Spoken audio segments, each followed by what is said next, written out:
নমস্কার বন্ধুরা, কেমন আছেন সবাই? সুপ্রিয়া লাইফস্টাইল চ্যানেলে আপনাদের স্বাগত।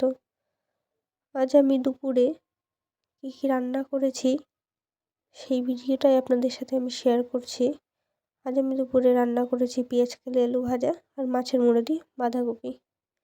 তো এদিকে আমি কড়াইটা গরম করে তাতে তেল দিয়ে দিয়েছি, আর এতে ফোড়ন দিলাম কালো জিরে, চেরা কাঁচা লঙ্কা। এবার আমি পেঁয়াজ কালি আলুগুলো ভালো করে ধুয়ে তেলে দিয়ে দিলাম।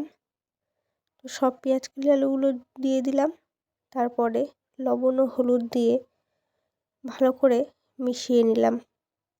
আর একটু একটু করে ঢেকে আবার ঢাকনা খুলে নিয়ে এইভাবেই মিনিট 10 লো ফ্লেমে দিয়ে আমি রান্না করলাম।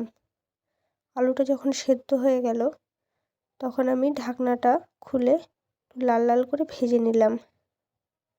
তারপর আমি পেঁয়াজ কালি আলু ভাজাটা পুরোপুরি হয়ে এলে একটা বাটিতে তুলে নিলাম।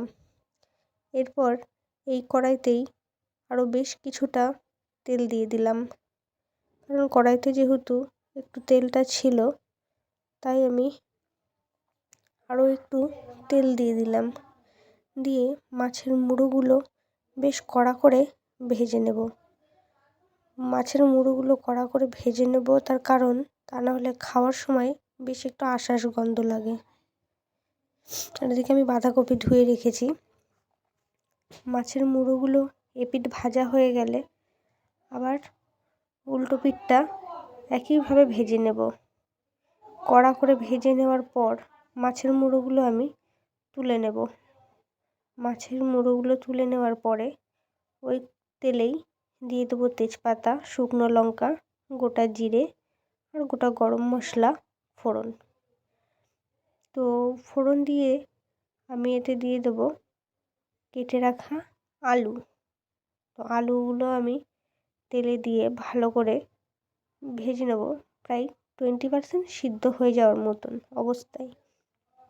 এরপর আমি আলুটার মধ্যে দিয়ে দেবো পরিমাণ মতন লবণ ও হলুদ, আর তারপরে দিয়ে দেবো আমি কুচনো টমেটো। সব একসাথে ভালো করে নেড়েচেড়ে মিশিয়ে নেব।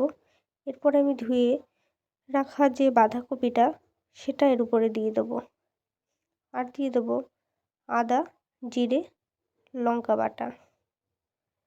এরপর বাঁধাকপিটা দিয়ে আলু দিয়ে আর মশলাগুলো দিয়ে খুব ভালোভাবে মিশিয়ে নিতে হবে। একটু ঢেকে ঢেকে নাড়াচাড়া করে কষিয়ে নিলে বাঁধাকপিটা অনেকটাই সেদ্ধ হয়ে যাবে। আর যেহেতু এটা এখন শীতের বাঁধাকপি, তাই এখন আর আগে সিদ্ধ করে রাখার প্রয়োজন নেই, একবারেই রান্নাটা কমপ্লিট হয়ে যাবে। তো ভালোভাবে আমি বাঁধাকপির সাথে আলু আর মশলাগুলো কষিয়ে নিয়েছি। আপনারা কেমনভাবে বাঁধাকপি রান্না করেন এবং কীভাবে দেখতে চান আমার এই রেসিপিটাই আমাকে কমেন্টস করে জানাতে পারেন। আমি নেক্সট দিন আবারও কোনো দিন বাঁধাকপির রেসিপি নিয়ে আসলে সেদিন আপনাদের মতন করেই রান্না করব। তো আজকের বাঁধাকপিটা কিন্তু বন্ধুরা খুবই সুস্বাদু হয়েছিল। বাড়ির সবাইও খেয়েছে, বলল যে পেঁয়াজ রসুন ছাড়া বাঁধাকপিটা খেতে বেশ লাগছে। বাঁধাকপিটা খুব ভালোভাবে নেড়েচেড়ে কষিয়ে নিয়ে আমি সামান্য একটু জল দিয়ে দিয়েছিলাম, যাতে একটু ঘাটা ঘাটা টাইপের হয়ে যায়। এরপর আমি ভেজে রাখা মাছের মুড়োগুলো দিয়ে দিলাম। তারপর এতে আমি দিয়ে দিয়েছি সামান্য চিনি, আর ঢেকে ঢেকে রান্না করার পর নামানোর আগে দিয়েছিলাম একটু ঘি আর একটু গরম মশলা গুঁড়ো। এরপর বাঁধাকপিটা আমার পুরো হয়ে গেছে। তারপর আমি বাঁধাকপিটা ঢাকনা খুলে নিলাম এবং গ্যাসটা অফ করে দিয়েছি।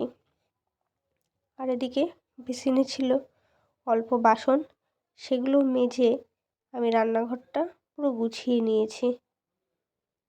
তো আমার ভিডিওটা আপনাদের কেমন লাগলো একটা কমেন্টস করে জানাবেন।